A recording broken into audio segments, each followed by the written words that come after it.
Hello guys, it's me your gosh media. ഇന്ന് നമ്മൾ നിൽക്കുന്നത് തിരുവനന്തപുരത്തെ ആർട്സ് കോളേജിൻ്റെ ആർട്സ് ഫെസ്റ്റ് കാണാനാണ്. നിങ്ങളാരെങ്കിലും ആർട്സ് ഫെസ്റ്റ് പോയി നേരിട്ട് കണ്ടിട്ടുണ്ടോ? ഇതുവരെ കണ്ടിട്ടില്ലെങ്കിൽ അത് മസ്റ്റ് വാച്ച് എന്നൊക്കെ പറയുന്ന പോലത്തെ ഒരു സാധനമാണ്. ഞാനും എൻ്റെ വളരെ ക്ലോസ് ഫ്രണ്ടും കൂടെ ഒരുമിച്ച് വരാൻ പ്ലാൻ ചെയ്താണ് നിന്നത്. എന്നിട്ട് അവനെ വെയിറ്റ് ചെയ്ത് ഉച്ച വരെ ഞാൻ വെയിറ്റ് ചെയ്യുന്നത്. ഉച്ചയായിട്ട് അവനെ കാണുന്നില്ല. ഫൈനലി ഞാൻ ഒറ്റയ്ക്ക് ഇറങ്ങേണ്ടി വന്നപ്പോൾ പോസ്റ്റ് ആവുമെന്നൊക്കെ തോന്നിയെങ്കിലും ഉച്ചയ്ക്ക് വന്ന് എന്തുകൊണ്ട് നന്നായി. കാര്യം തിരക്കൊന്നുമില്ലാതെ എനിക്ക് വിഷ്വൽസ് എല്ലാം കറക്റ്റായിട്ട് ക്യാപ്ചർ ചെയ്യാൻ പറ്റിയിട്ടുണ്ട്. ഇവിടെ കാണിക്കുന്ന ഓരോ ഫോട്ടോസിലും ഓരോ സ്റ്റോറി പുറകിലുണ്ടാവും. ആ സ്റ്റോറി ഒന്ന് എക്സ്പ്ലെയിൻ ചെയ്ത് പറയാൻ എനിക്കറിയില്ലെങ്കിലും ഇത് കണ്ട് ആസ്വദിക്കാൻ എനിക്ക് നന്നായിട്ട് അറിയാം എന്നുള്ളതുകൊണ്ടാണ് ഞാൻ ബേസിക്കലി വന്നത്. കൂടാതെ തന്നെ ആർട്ട് ഫോംസ് ലൈക്ക് പെയിൻറ്റിങ്സ് ഇങ്ങനത്തെ കാര്യങ്ങളൊക്കെ ഭയങ്കര കാണാൻ താല്പര്യമുള്ള ആളാണ്. വരയ്ക്കാൻ അറിയില്ലെങ്കിലും കാണാൻ ഭയങ്കര താല്പര്യമുള്ള ആളായതുകൊണ്ടാണ് ഓടി വന്നത്. ഇതെന്തോ ഒരു മോഡേൺ ആർട്ട് സ്കൈഫൈ കണ്ട പിക്ചറാണ് തോന്നുന്നു. എന്താണെന്ന് മനസ്സിലാവുന്നില്ല കണ്ടിട്ട്. നിങ്ങൾക്ക് വല്ലതും മനസ്സിലായെങ്കിൽ കമൻറ്റ് ചെയ്യട്ടോ. കമൻറ്റ് ചെയ്യാമെന്ന് പറഞ്ഞാൽ മാത്രം പോലെ ഉറപ്പായിട്ട് ചെയ്യും. ഇതെന്താണിത്? എന്തോ അമ്പലപ്പറമ്പ് പോലെയൊക്കെ ഉണ്ടല്ലോ. കണ്ടത് ബോട്ട് ജെട്ടിയാണോ എന്തോ? ഇത് നമുക്കറിയില്ല. നമ്മുടെ പൂച്ച സാർ. ഇത് കൊള്ളാമല്ലേ? ഭയങ്കര റിയലിസ്റ്റിക് ആയിട്ടുള്ളൊരു ഫോട്ടോ അല്ലേ?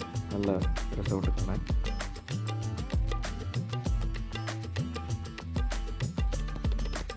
അത്യാവശ്യം ഒരു 1.5 മണിക്കൂർ നടന്ന് സമാധാനമായിട്ട് കണ്ട് തീർക്കാൻ പറ്റിയ പെയിൻറ്റിങ്സും ഡ്രോയിങ്സും വർക്കുകളും ക്രാഫ്റ്റ് വർക്കുകളും ഒക്കെ ഇവിടെ ഉണ്ട്.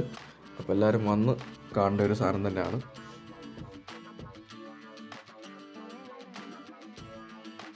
ഞാൻ നേരത്തെ പറഞ്ഞ പോലെ ഞാൻ ഉച്ചയ്ക്കാണ് ഇവിടെ എത്തുന്നത്.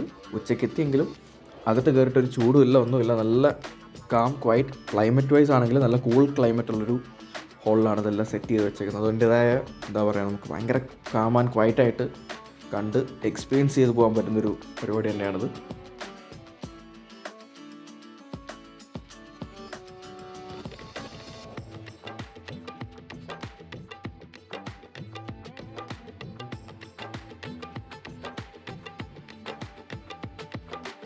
ഈ ഫോട്ടോ കൊള്ളാം അല്ലേ?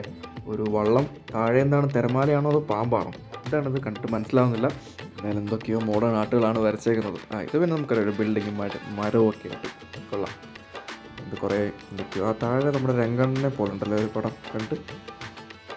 ഓരോ പിക്ചേഴ്സിൻ്റെ ഇന്നർ സ്റ്റോറി എന്താണെന്ന് മനസ്സിലാക്കി പോകാനാണെങ്കിൽ രാവിലെ കയറിയ ഉച്ചയെല്ലാം തീരത്തില്ല. അത്രയും മനസ്സിലാക്കാനായിട്ടുണ്ട്. അല്ലാതെ ഫോട്ടോസ് കണ്ട് പോകാനാണെങ്കിൽ പോലും മിനിമം 1 മണിക്കൂറെങ്കിലും ഇവിടെ ചിലവഴിക്കാനുള്ളൊരു സെറ്റപ്പ് ഉണ്ട്. അപ്പോൾ എല്ലാവരും വന്ന് കണ്ട് എക്സ്പീരിയൻസ് തന്നെ പോകണം ഈ സാധനം. ഇത് കണ്ടപ്പോഴാണ് മനസ്സിലായത് നമുക്ക് നല്ല പണി അറിയാവുന്ന പിള്ളേർ നമ്മുടെ തിരുവനന്തപുരം ആർട്സ് കോളേജിലുണ്ട് എന്ന് മനസ്സിലായത്. നമ്മൾ ഈ കൊച്ചിൻ ബിനാലെ അവിടെ ഇവിടെയൊക്കെ പോയ പ്രോഗ്രാംസ് കാണുന്നതല്ലേ, അതിനോട് തന്നെ അതിൻ്റെ ലെവലിൽ തന്നെ ഇവർ വർക്ക് ചെയ്തിട്ടുണ്ട്. അപ്പോൾ ഇതാണ് എൻ്റെ ഇന്നത്തെ സോളോ ഡേ ഔട്ട്. അപ്പം വീഡിയോ ഇഷ്ടപ്പെട്ടെങ്കിൽ എല്ലാവരും തീർച്ചയായിട്ടും ലൈക്ക് ചെയ്യുക, സബ്സ്ക്രൈബ് ചെയ്യുക. അപ്പം വീണ്ടും അടിപൊളി വീഡിയോസായിട്ട് വരാം. നമുക്കപ്പോൾ കാണാം. See you.